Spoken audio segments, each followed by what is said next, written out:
Hello, this is Lady Boulay, and I hope you're having a beautiful day. Thank you for your support.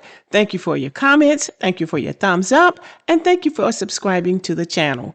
Thank you for all you do to support this channel. And yes, we are commanded to love one another, whether we want to or not, or whether we agree with each other or not.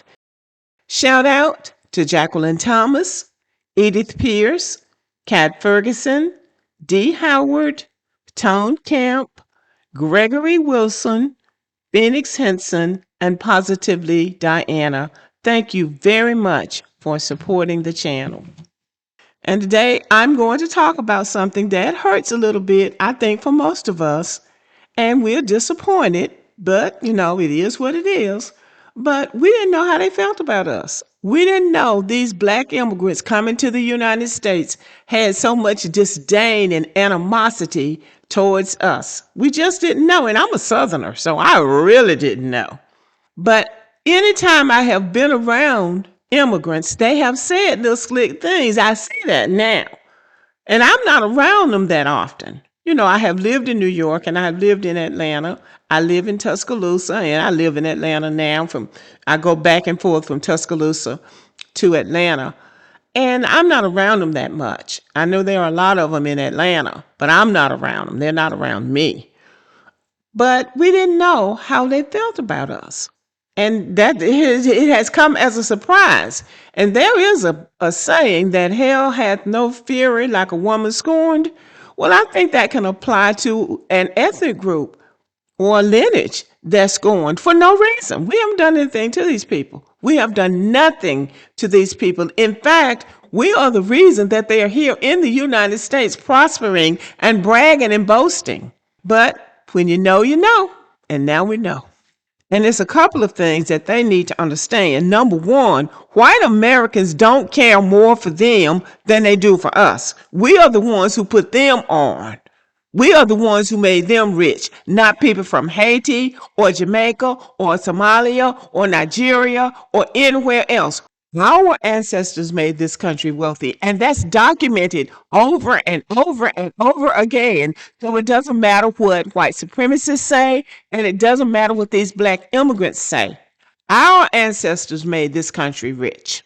Our ancestors made this country a superpower. So they need to understand that. And the second thing they need to understand, if America thought they were so important to this economy, they wouldn't be sending them out of here. That's what they need to understand. So they don't really have a good understanding about how a first world power operates because they come from third world economies. They don't understand how the first world works. This is how the first world works. They went into Africa and brought the best of the African people out of there, and the African leaders will tell you that. So these people that are in the Caribbean and Nigeria, and Nigerians are going everywhere in the world telling everybody how smart they are and how hard they work and all that kind of stuff, and the folks are still kicking them out. So your self-promotion, telling everybody how smart you are and how hard you work and how you go to school after you get to somebody else's country, people are not fooled by that. You're fooling yourself if you think anybody is fooled by that. The black people in Africa are not fooled by it. The black people in the Caribbean are not fooled by it. Nobody is fooled by it. And the reason you know that is because everybody is kicking you out. But black Americans genuinely did not know that some black immigrants were walking around with all this animosity towards us. We didn't know they were having private conversations about us. We didn't know they were being taught stereotypes about us before they ever set foot in America. We didn't know they were coming here with preloaded ideas about who we are and what we're worth. We didn't know they were being told, don't act like them, don't mix with them, they're lazy, they're violent, they waste opportunities, they don't work hard. We didn't know any of this because we weren't thinking about them. These are people from the third world, and they have third world ideas. And they will blame it all on white people, but everything is not to be blamed on somebody else. You have to take responsibility for what you do. So, what we can say is, we don't want to deal with you. And if you're not lazy, why are you leaving home to go somewhere else to have opportunities that were made by somebody else? Why don't you work hard in your homeland if you're hardworking? Why do you have to leave home to work hard? And these are things that we could have told our children about them, but we didn't. Because why? We weren't thinking about them. Black Americans were not sitting around plotting on immigrants. We weren't competing with them. We weren't checking for them. We weren't even aware of them in large numbers until the 80s and 90s. We were busy surviving. We were busy fighting Jim Crow, segregation, redlining, police brutality, disenfranchisement, workplace discrimination. In other words, we were minding our business. Now, here's the irony. Black Americans fought for laws that benefit everybody, including immigrants. We fought for freedoms that other people now walk into and enjoy on day one. We fought for rights that immigrants' children inherit automatically. We fought for a country that would treat them better than it treated us. And somehow, some of those same people turn around and say, better than you. We work harder than you. We don't have your problems. We don't act like you. We don't want to be associated with you. Oh, the irony. That's all I can say. Oh, the irony. And I will say this with deep sincerity. We weren't looking for enemies. Black Americans weren't suspicious. We weren't guarded. And we weren't defensive. We assumed they were black like us. They're not. We assumed they would understand our struggle. They don't. We assumed they would respect the foundation we built. They don't. And we assumed they would appreciate the sacrifices made on their behalf. They don't. We assumed there would be some type of solidarity. There isn't, and there never will be now, because Black Americans, young Black Americans, are saying with their full chest, we don't want unity with you.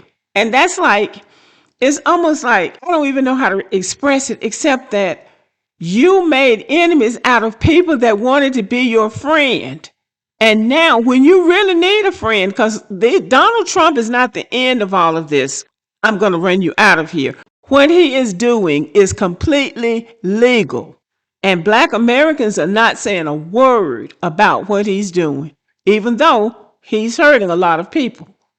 And at any other time, Black Americans would have been fighting for them. But right now, they're on their own. They think that the white people really wanted them to come here and that they really have the same rights that we have. Well, then you prove it. How about that? Prove it.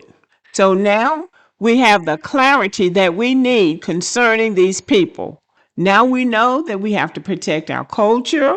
Now we know we have to define our identity clearly. Now we know that we have to set boundaries. Now we know that we have to correct information. And now we know we have to speak up. We have to let these people know where we are coming from at all times.